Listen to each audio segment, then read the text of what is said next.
На самитот на НАТО Македонија не беше ни спомената, а камоли да зборуваме за членство.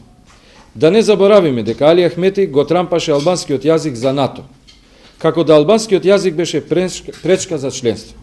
Ниту НАТО, ниту албански јазик. Во овие 100 дена се предлабочи уште повеќе соработката со Србија, со потпишување на договорот за заеднички дипломатски представништва.